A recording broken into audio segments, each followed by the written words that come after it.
আসসালামু আলাইকুম। আজকে আমরা রাইট ফর্ম অফ ভার্বস এর একটি এক্সারসাইজ করব। তো একটু আমরা যদি আমার বোর্ডের দিকে লক্ষ্য করি তাহলে দেখতে পাবো যে আমাদের এক্সারসাইজটি হচ্ছে রাইট ফর্ম অফ ভার্বস এর উপরে। তো এই রাইট ফর্ম অফ ভার্বস কোনটি? এই রাইট ফর্ম অফ ভার্বসটি হচ্ছে এটি। ওকে? আমরা জানি যে রাইট ফর্ম অফ ভার্বস যখন পরীক্ষার মধ্যে আসে দাখিল বা এসএসসি পরীক্ষাতে, তখন তারা আবার কি দিয়ে রাখে? কিছু ক্লুজ দিয়ে রাখে। যেমন এই ক্লুজগুলোর মধ্যে যদি আমরা একটু খেয়াল করে দেখি, আছে overcome, rise, be, enjoy, came, suffer, walk, pollute, have এবং বি।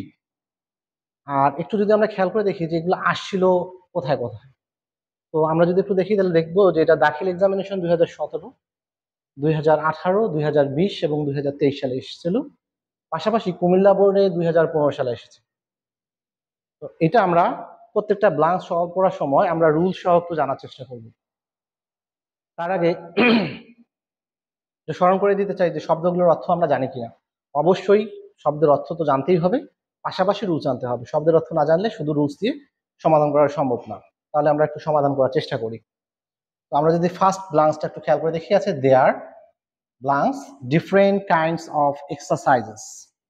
তো আমরা শিখছিলাম দেয়ারের একটা রুল ছিল এমন যে দেয়ারের পরে যে আমরা ভার্বটা ব্যবহার করব সেই ভার্বটা ডিপেন্ড করবে তারপরে থাকা নাউনের উপরে। তো এখানে কাইন্ডস নাউনটা আছে, আমরা খেয়াল করে দেখছি যে কাইন্ডস নাউনটা এটা হচ্ছে প্লুরাল, তাহলে এখানে আমরা যে ভার্বটা ব্যবহার করব সেই ভার্বটি হবে প্লুরাল। তাহলে এখানে আমরা কোন ভার্ব ব্যবহার করবো? এখানে একটা বি ভার্ব আমরা ব্যবহার করবো। কোথাও কোনো কিছু আছে এরকম কিছু বোঝাতে দেয়ারের পরে বি ভার্ব ইউজ করতে হয়। তো এখানে আমরা ব্যবহার করতে পারি প্লুরাল ভার্ব। বি ভার্বের প্লুরাল ফর্ম আমরা প্রেজেন্টে যেহেতু করতেছি, তাহলে হচ্ছে দেয়ার আর ডিফারেন্ট কাইন্ডস অফ এক্সারসাইজেস। তাহলে আমাদের এর সমাধান হয়ে গেল। দ্বিতীয়ত আসছে আমাদের বি নাম্বার। যদি একটু খেয়াল করে দেখি, এখানে আছে আমাদের ওয়াকিং। ওয়াকিং বলতে এটা এমন একটা নাউন যেটি অ্যাবস্ট্রাক্ট নাউন। আর আমরা জানি অ্যাবস্ট্রাক্ট নাউনের পরে ভার্ব সবসময় যেন সিঙ্গুলার হয়। তাছাড়াও আমরা স্মরণ রাখবো, যদি আইএনজি যুক্ত কোনো ভার্ব সাবজেক্টের জায়গায় থাকে তাহলে সেটাকে আমরা সবসময় সিঙ্গুলার মনে করব এবং সেই অনুযায়ী তারপরে আমাদের সিঙ্গুলার ভার্বই বসাতে হবে। তাহলে ওয়াকিং এর পর আরেকটা যেহেতু বি ভার্ব আছে, আমরা বি ভার্ব ইউজ করতে পারি। Walking is one of them. এবার আমরা যদি সি নাম্বারটা একটু খেয়াল করে দেখি, সি নাম্বার আছে we dash early in the morning for blanks আছে। ওকে, যেহেতু আমরা প্রেজেন্ট টেন্সে করছি তাহলে আমরা এখানে ইউজ করব উই, যেহেতু প্লুরাল সাবজেক্ট তাহলে এখানে আমাদের একটা প্লুরাল ভার্ব ইউজ করতে হবে। তাহলে উই রাইজ, আমরা জেগে উঠি। আমরা শিখছিলাম যে প্রেজেন্ট ইনডেফিনিট টেন্সের এস ছাড়া ভার্বটি হচ্ছে প্লুরাল, আর এস সহ যে ভার্বটি থাকে সেই ভার্বটি সিঙ্গুলার। এটা একটা ক্লু হিসাবে আমরা স্মরণ রাখছিলাম। তাহলে এখানে আমরা প্লুরাল ভার্ব ইউজ করেছি যে we rise early in the morning for.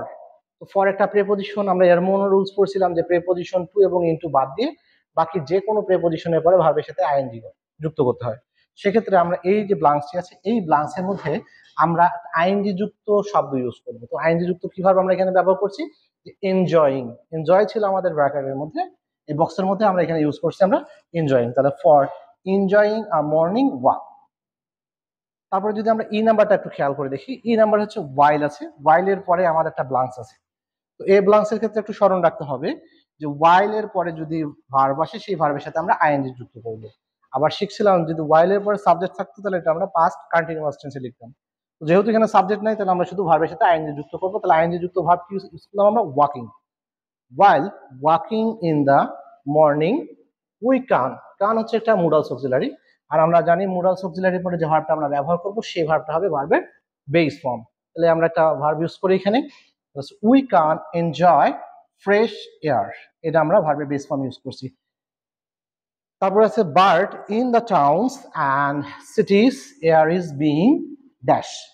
তো পেসিভ বাক্যের ক্ষেত্রে আমরা শিখছিলাম যে টু বি, বিইং এবং হ্যাভিং এর পর সব সময়ের জন্য ভার্বের পাস্ট পার্টিসিপল ফর্ম ব্যবহার করতে হয়। তাহলে এখানে আমরা ভার্বের পাস্ট পার্টিসিপল ফর্ম একটা ইউজ করব। এখানে আছে পলিউট, আমাদের ভার্ব ছিল পলিউট, তাহলে আমরা লিখব polluted. সিটিজ air is being polluted in many ways. As a result, ফলশ্রুতিতে কি হচ্ছে? পিপল। পিপল একটা প্লুরাল নাউন, তাহলে এখানে আমাদের একটা প্লুরাল ভার্ব ব্যবহার করবো, অর্থাৎ এসিএস ছাড়াই ভার্ব ব্যবহার করব। তো এখানে আমরা ইউজ করছি suffer. People suffer from different problems.